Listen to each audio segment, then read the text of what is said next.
Welcome guys to my YouTube channel pharmacology tips and tricks. और आज का हमारे यहाँ टॉपिक है anti hypertensive drugs and its classification. Okay, last वाले लेक्चर में हमने देखा था कि हाइपरटेंशन क्या होता है, हाइपरटेंशन कैसे प्रोड्यूस होता है, कौन कौन से फैक्टर्स हैं जो कि हाइपरटेंशन को अफेक्ट करते हैं। ओके, सो गाइस आज हम यहाँ स्टडी करने वाले हैं एंटी हाइपरटेंसिव ड्रग का क्लासिफिकेशन। और पर्टिकुलर इसमें से हम बात करेंगे किसी एक ड्रग के बारे में, फॉर एग्जाम्पल बीटा ब्लॉकर, जिसमें हम बात करने वाले हैं प्रोपेनोलॉल के बारे में। ओके, सो गैस सबसे पहले हम देख लेते हैं एंटी हाइपरटेंसिव ड्रग का क्लासिफिकेशन। तो चलिए स्टार्ट करते हैं आज का वीडियो। और वीडियो स्टार्ट करने से पहले I would like to request you, जो भी पीपल यहाँ नए हैं, please like share the video, subscribe my channel, ताकि जो भी वीडियोस आपको सही टाइम पे मिलते रहें। So guys, anti hypertensive drug का जो क्लासिफिकेशन है according to the new edition of the KD Tripathi मैंने यहाँ पे लिया हुआ है। ओके, तो उसके अकॉर्डिंग यहाँ पे दो पार्ट में इसको डिवाइड किया गया है, anti hypertensive drug 1 and anti hypertensive drug part 2। So guys, यहाँ पर क्लासिफिकेशन स्टार्ट करने से पहले हम ये भी चीज इसको देखेंगे कि इसे याद कैसे करना है। ओके, बिकॉज सिंपल सा बुक में देख के या फिर रट के, ओके, तो वो सब हम बिल्कुल कर सकते हैं, बट लॉन्ग टाइम तक यदि याद रखना है तो आप कैसे इसको याद रख पाओगे। इसके लिए मैं थोड़ा सा पीछे की तरफ रेनिन एंजियोटेंसिन सिस्टम की तरफ जाता हूँ। ओके, हालांकि मैंने लास्ट क्लास में इसको जो है डिस्कस किया था, फिर भी यहाँ पे एक बार डिस्कस करना आपसे चाहूंगा मैं। ओके, तो वापस चलते हैं हम। तो गैस, इस आरएएस को बिल्कुल आप ध्यान में रखिएगा, क्योंकि इसी के बेस पर यहाँ पे क्लासिफिकेशन आपको मिलने वाला है। सबसे पहले मैंने यहाँ बात की थी सिंपैथेटिक इनहिबिशन की, जिसमें सिंपैथेटिक एक्टिविटी इंक्रीज हो रही थी फ्रॉम द ब्रेन, क्योंकि यहाँ पर सोडियम और का लॉस हो रहा था, ब्लड वॉल्यूम कम हो रहा था, इसलिए बीपी कम हो रहा था। तो पैरा रिसेप्टर के थ्रू इंफॉर्मेशन जाती है ब्रेन को, ब्रेन यहाँ सिंपैथेटिक नर्वस सिस्टम को एक्टिवेट करता है। ओके, तो ये सब प्रोसेस क्यों हो रही है यहाँ पे, ताकि ब्लड प्रेशर को इंक्रीज करना है। और हमें यहाँ जो ड्रग देनी है वो कैसी है, एंटी हाइपरटेंसिव है, मींस ब्लड प्रेशर को कम करने वाली ड्रग्स हैं। इसलिए यहाँ पे जो भी पर्टिकुलर यहाँ पे आप देख रहे हो, इसको हमको क्या करना है, इनहिबिट करना है। ओके, तो देखते हैं यहाँ कौन कौन सी चीजें हम दे सकते हैं। तो सबसे पहले हमने यहाँ दे दिया सिंपैथेटिक इनहिबिटर्स। ओके, आगे की तरफ गए तो यहाँ पर रेनिन आया था, जो कि किडनी से आता है। एक काम करते हैं, रेनिन को इनहिबिट कर देते हैं, रेनिन इनहिबिटर्स यहाँ पे दे सकते हो आप, जिसमें आगे ड्रग आएगी एलिस्केरिन। इसके बाद एंजियोटेंसिन 1 है, एंजियोटेंसिन 1 का एंटागोनिस्ट आप यहाँ दे सकते हैं। ओके, तो फर्स्ट क्लास, सेकंड, यहाँ पे third angiotensin converting enzyme inhibitors हैं। ओके, ये फोर्थ नंबर का क्लास हो जाएगा। इसके बाद हम यहाँ पर आते हैं एंजियोटेंसिन सेकेंड, जो कि वेसो कॉन्स्ट्रिक्शन कॉज करता है। तो वेसो कॉन्स्ट्रिक्शन की जगह यहाँ पे हम क्या दे सकते हैं, वेसो डायलेटर दे सकते हैं। तो ये फिफ्थ नंबर की क्लास हो गई। सोडियम वाटर रिटेंशन हो रहा है, तो यहाँ पे हम डायरेटिक्स दे सकते हैं। ओके, तो आप देख रहे हो कि 6 से 7 कैटेगरी यहाँ पर आपकी कंप्लीट हो रही है। ओके, तो आपको ज्यादा रटना नहीं पड़ेगा। चलिए चलते हैं क्लासिफिकेशन की तरफ। सो सबसे पहले हम बात करते हैं सिंपैथेटिक इनहिबिटर्स की, जिसमें हम बात करेंगे beta blockers, alpha plus beta blockers and alpha blockers, right. So beta blocker जो होता है, इसमें जो ड्रग्स हैं that is propranolol, metoprolol and atenolol. Alpha plus beta blocker, जिसमें कि हम दोनों ब्लॉकर्स को इन्वॉल्व कर रहे हैं, दोनों रिसेप्टर ब्लॉकर हैं ये, लेबेटालॉल एंड कार्बेटालॉल। सी है अल्फा ब्लॉकर्स, जिसमें कि प्राजोसिन, टेराजोसिन, जो डॉक्साजोसिन, फेंटोलामीन। ओके, ये जो जोसिन वाली कैटेगरी है वो कहाँ पर आ रही है, अल्फा ब्लॉकर्स में आ रही है, राइट। इसके अलावा सेंट्रल सिम्पेथोलाइटिक्स है, सेंट्रल सिम्पेथोलाइटिक्स में क्लोनिडीन है, मिथाइल डोपा है। ओके, तो ये ड्रग्स आ गई यहाँ पे आपके सिंपैथेटिक इनहिबिटर्स में। पर्टिकुलर ड्रग्स को याद करने के लिए मैंने ऑलरेडी इसके ऊपर वीडियो बना रखा है, उसमें आपको हिंदी में ट्रिक्स मिल जाएंगी। तो उसका डिस्क्रिप्शन जो है मैं लिंक में ऊपर दे दूंगा, उसके थ्रू आप इसको याद कर सकते हो। Okay, now renin angiotensin system. Okay, अब इसके इनहिबिटर्स में क्या क्या आएंगे, अभी हमने डायग्राम में देखा डायरेक्ट रेनिन इनहिबिटर, जिसमें ड्रग है एलिस्किरीन, 81 एंटागोनिस्ट है ना। तो उसमें जो भी आएंगे उस सभी में क्या लगा होगा, यहाँ पे सर्टेन लगा होगा, राइट। लूसार्टन है, कैंडी सर्टन है, इर्बी सर्टन है, वॉल सर्टन है, टेलमी सर्टन है। ठीक है, तो ये सब ड्रग यहाँ पे प्रेजेंट होगी, राइट। नाउ एसी इनहिबिटर्स में कैप्टोप्रिल, लिसिनोप्रिल, पैरिंडोप्रिल, फॉसिनोप्रिल, रैमिप्रिल, ट्रेंडोप्रिल, क्विनाप्रिल और इनालाप्रिल। तो यहाँ पर आप देख पा रहे हो कि यहाँ पे क्या प्रेजेंट है, लास्ट में यहाँ क्या लगा हुआ है, प्रिल लगा हुआ है, राइट। तो उसको याद करने में इजी रहेगा। नेक्स्ट है एंटी हाइपरटेंसिव ड्रग पार्ट 2। इसमें हम बात करने वाले हैं कैल्शियम चैनल ब्लॉकर की, ठीक है। अब कैल्शियम जो होता है ये भी हार्ट के ऊपर इफेक्ट शो करेगा, बिकॉज कहीं ना कहीं कॉन्ट्रैक्शन में कैल्शियम हेल्प करता है। तो जितना ज्यादा कॉन्ट्रैक्शन होगा, तो कॉन्ट्रैक्शन के ज्यादा होने से ब्लड प्रेशर भी इंक्रीज होगा, है ना, क्योंकि कार्डियक आउटपुट इंक्रीज होगा। तो हम एक काम करते हैं, कैल्शियम चैनल ब्लॉकर भी देखते हैं। ओके, कैल्शियम चैनल ब्लॉकर में तीन तरह की कैटेगरी है। पहली है फिनाइल अल्काइलएमीन, दूसरी है बेंजोथायाजेपिन, तीसरी है डाइहाइड्रोपायरिडीन। ओके,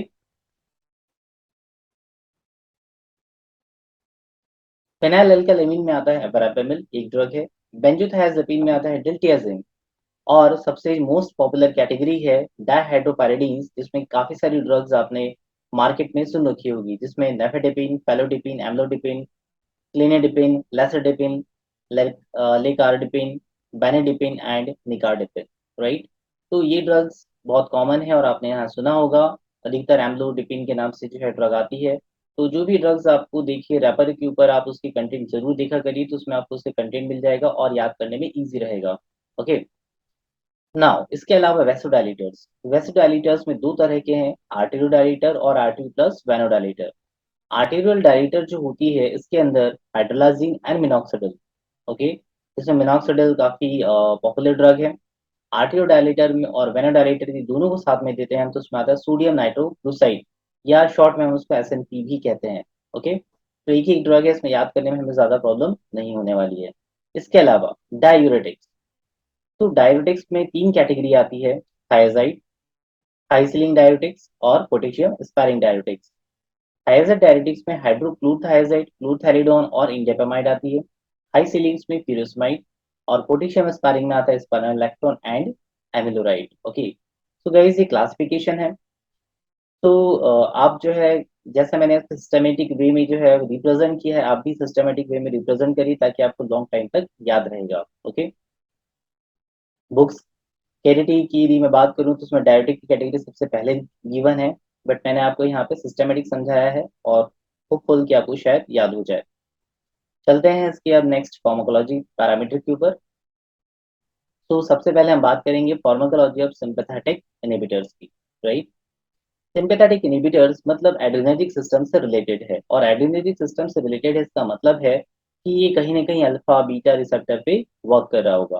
ओके, तो इन्हीं ऑर्गन से रिलेटेड, जिसमें हम बात किए थे हार्ट की, बात किए थे किडनी की और ब्लड वेसल्स की, तो इन ऑर्गन्स पे भी यहाँ पर एड्रेनर्जिक रिसेप्टर प्रेजेंट है। तो पर्टिकुलर इनके एक्टिवेट होने की वजह से कौन सा रिस्पॉन्स आता है, वो हम यहाँ पे पहले एक बार देख लेते हैं। अल्फा रिसेप्टर, अल्फा रिसेप्टर ये क्या कर रहा है, constriction of the arterial end the when. Okay, BP increase होगा।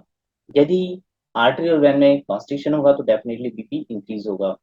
बीटा वन, बीटा वन में आता है, अब जो बीटा वन रिसेप्टर होता है, ये कहाँ प्रेजेंट होता है, हार्ट के अंदर। ठीक है, इसलिए हार्ट में स्टिमुलेंट इफेक्ट शो करेगा, हार्ट रेट को बढ़ा देगा, फोर्स ऑफ कॉन्ट्रेक्शन को बढ़ा देगा। ठीक है, इसके अलावा किडनी की यदि बात करें, तो रेनिन रिलीज को इंक्रीज करता है। बीटा टू, बीटा टू जो है, ये ब्लड वेसल्स के अंदर प्रेजेंट है और डायलेशन वहां पे कॉज करेगा, जिसकी वजह से बीपी डाउन हो जाएगा। राइट। तो कॉन्स्टिट करने का काम अल्फा के पास है और डायलेट करने का काम बीटा के पास है।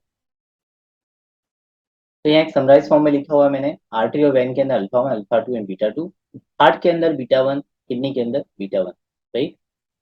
अब हम बात कर लेते हैं सबसे पहले बीटा ब्लॉकर ड्रग के बारे में। बीटा ब्लॉकर ड्रग जो होती है, ये माइल्ड एंटी हाइपरटेंसिव होती है, और इसका जो मैक्सिमम इफेक्ट होता है, किसी और ड्रग के साथ यदि कॉम्बिनेशन में देते हैं, तो वहां पर हमें इसका मैक्सिमम इफेक्ट देखने के लिए मिलता है। ठीक है, ऑनसेट ऑफ एक्शन इसका अबाउट 1 to 3 है, मतलब वेरिएबल है, अलग अलग इसके जो कंटेनर्स हैं, जो ड्रग्स हैं उसमें। Okay, several contraindication is associated with the beta blocker, beta blocker के साथ में कई सारे कॉन्ट्राइंडिकेशन प्रेजेंट होते हैं। ठीक है, तो अब इसके हम एक्चुअल में प्रोपेनलॉल के बारे में हम बात करने वाले हैं कि प्रोपेनलॉल बीटा ब्लॉकर कैटेगरी क्या, जिसको कि 1963 में यहाँ पर इंट्रोड्यूस किया गया था। ठीक है, तो जो प्रोपेनलॉल है, ये बीटा वन को भी ब्लॉक करता है और बीटा टू रिसेप्टर को भी ब्लॉक करता है। इसके अलावा बीटा थ्री के ऊपर इसका बहुत ही नेग्लिजिबल एक्शन है या एक्टिविटी है। राइट। ये एक तरह से इनवर्स एगोनिस्ट की तरह भी काम करता है। ठीक है, अब इनवर्स एगोनिस्ट क्या होगा, सपोज करिए कि कोई चीज यहाँ पर रेस्टिंग कंडीशन में है। ओके, एगोनिस्ट क्या करता है, एक्टिविटी को इंक्रीज करता है। राइट, एंटागोनिस्ट इस एगोनिस्ट की एक्टिविटी को डिक्रीज करता है। और इनवर्स एगोनिस्ट क्या करता है, ये जो एगोनिस्ट है इसकी एक्टिविटी को डाउन करेगा। मतलब यदि एगोनिस्ट इस डायरेक्शन में जा रहा है तो इनवर्स एगोनिस्ट इधर की तरफ जाएगा। मतलब ये नॉर्मल में भी हार्ट रेट को स्लाइटली, रेस्टिंग कंडीशन में भी रिड्यूस करने की कोशिश करता है। ठीक है, अब हम यहाँ बात कर लेते हैं फार्माकोलॉजिकल एक्शन की। तो गाइस, फार्माकोलॉजिकल एक्शन का मतलब होता है कि डिफरेंट सिस्टम के ऊपर और क्या इफेक्ट होने वाला है, that is called the pharmacological action. Pharmacology में सबसे पहले हम बात करेंगे सीवीएस की, कार्डियोवास्कुलर सिस्टम। तो हम बात करेंगे इसमें हार्ट की। अब ये क्या करता है कि हार्ट रेट को कम करता है, बिकॉज बीटा वन रिसेप्टर होता है और ये इसको क्या कर देता है, ब्लॉक कर देता है। ब्लॉक करने की वजह से हार्ट रेट जो है वो कम हो जाएगा, फोर्स ऑफ कॉन्ट्रैक्शन ये कम हो जाएगा, कार्डियक आउटपुट कम हो जाएगा।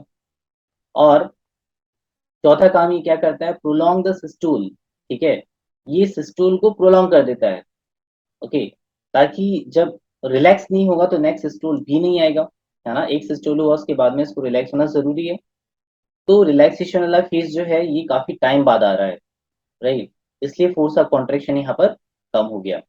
इसके अलावा वेंट्रिकुलर जो डायमेंशन है ये डिक्रीज होती है in the normal, but dilation in the reduced reservoir. अब किसी के हार्ट में जो है वो कम रिजर्व है, वहां पर ये वेंट्रिकुलर डायलेशन कॉज करता है और इस वजह से कॉन्जेस्टिव हार्ट फेलियर प्रेसिपिटेट हो सकता है। ठीक है, सपोज करिए कि यहाँ पर ये हार्ट है। ठीक है, ये हार्ट है। कंजेस्टिव हार्ट फेलियर में क्या हो रहा है कि पर्टिकुलर जो यहाँ पे वेंट्रिकल्स हैं, तो इन वेंट्रिकल की वॉल में फोर्स ऑफ कॉन्ट्रेक्शन कम हो गया है। ठीक है, अब फोर्स ऑफ कॉन्ट्रेक्शन कम हो गया है तो वेंट्रिकुलर हाइपरट्रॉफी हो जाएगी। मतलब यहाँ पे जो नंबर ऑफ सेल्स काम करने वाली है वो बढ़ जाएगी। बढ़ाने का एक कारण है कि यहाँ ज्यादा सेल रहेगी तो ज्यादा ये वर्क करेगी और फोर्सफुली काम करने की वजह से ब्लड बाहर की तरफ निकलेगा। But ultimately congestive heart failure में होता क्या है कि यहाँ पे प्रॉपर ऑक्सीजन की सप्लाई अभी भी नहीं हो रही है। ठीक है, तो यहाँ पर सिंपल सी चीज है कि ब्रेन क्या करने की कोशिश कर रहा है, यहाँ पर लेफ्ट वेंट्रिकुलर हाइपरट्रॉफी करने की कोशिश कर रहा है। मतलब इसका जो वॉल्यूम है पर यहाँ पर ये क्या कर रहा है, प्रोपेनलॉल डायलेशन कर रहा है। और डायलेशन यदि होगा तो कंजेस्टिव हार्ट फेलियर क्या होगा, यहाँ पे प्रेसिपिटेट हो सकता है, क्योंकि फोर्स ऑफ कॉन्ट्रेक्शन ऑलरेडी पहले से ही कम है। तो कार्डिक वर्क कम हो जाएगा, ऑक्सीजन कंजम्पशन यहाँ पे कम हो जाएगा, क्योंकि यहाँ पर ब्लॉकेज पहले से ही है, ब्लड नहीं आ रहा है तो ऑक्सीजन भी नहीं आएगी। ओवरऑल कोरोनरी फ्लो जो होता है वही कम हो जाता है। ठीक है, चलते हैं आगे। अब one thing is important, at the high dose, यदि प्रोपेनॉल का हाई डोज होता है, ये क्या करता है, डायरेक्ट डिप्रेसेंट एक्शन शो करता है और साथ में मेम्ब्रेन स्टेबलाइजिंग इफेक्ट शो करता है। मेम्ब्रेन स्टेबलाइजिंग इफेक्ट का मतलब होता है कि यहाँ पर ये सोडियम चैनल को ब्लॉक कर रहा होगा। ठीक है, और यदि सोडियम चैनल ब्लॉक होगा तो कोई भी इम्पल्स आगे की तरफ नहीं जाएगी, ये ब्लॉक हो जाएगी। मतलब अल्टीमेटली ये यहाँ पे क्या कर रहा है, एक तरह से लोकल एनेस्थेटिक की तरह भी काम करेगा। ओके, सेकेंड हम बात करते हैं ब्लड वेसल्स की। तो ब्लड वेसल्स में इसका कोई भी डायरेक्ट इफेक्ट नहीं है और ब्लड प्रेशर जो होता है वो भी बहुत कम चेंजेस होता है। बट यदि इसका आप थोड़ा थोड़ा डोज बढ़ाते जाएंगे, रेगुलर इसका ग्रेजुअली आप डोज बढ़ा रहे हो, ओके, तो जो पेशेंट है उस पेशेंट में ब्लड प्रेशर कम होने लगेगा। ठीक है, क्योंकि इनिशियली यदि आप देखो तो जो टोटल पेरिफेरल रेजिस्टेंट है वो बढ़ेगा, राइट, क्योंकि बीटा टू डायलेशन यहाँ पे ब्लॉक हो गया।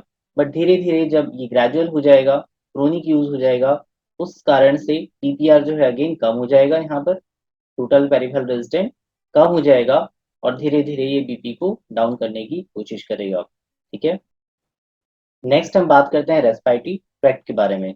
रेस्पिरेटरी ट्रैक्ट में ब्रोंकियल रेजिस्टेंस को ये इंक्रीज करता है। ठीक है, रिसेप्टर बेस से वर्क करता है, बिकॉज जो ब्रोंकाई होती है उसके अंदर भी बीटा रिसेप्टर प्रेजेंट होता है और वहां पर हमको डायलेशन की जरूरत है बीटा रिसेप्टर के through in the lungs, right. क्योंकि जो अस्थमा है तो अस्थमेटिक कंडीशन में जो ब्रोंकाई होती है वो क्या होती है, कॉन्स्ट्रिक्ट हो जाती है, अंदर की तरफ दब जाती है और हमें क्या करना है, इसका डायलेशन करना है। ठीक है, यदि पर्सन को अस्थमेटिक अटैक ना हो उसके लिए इसका डायलेशन जरूरी है।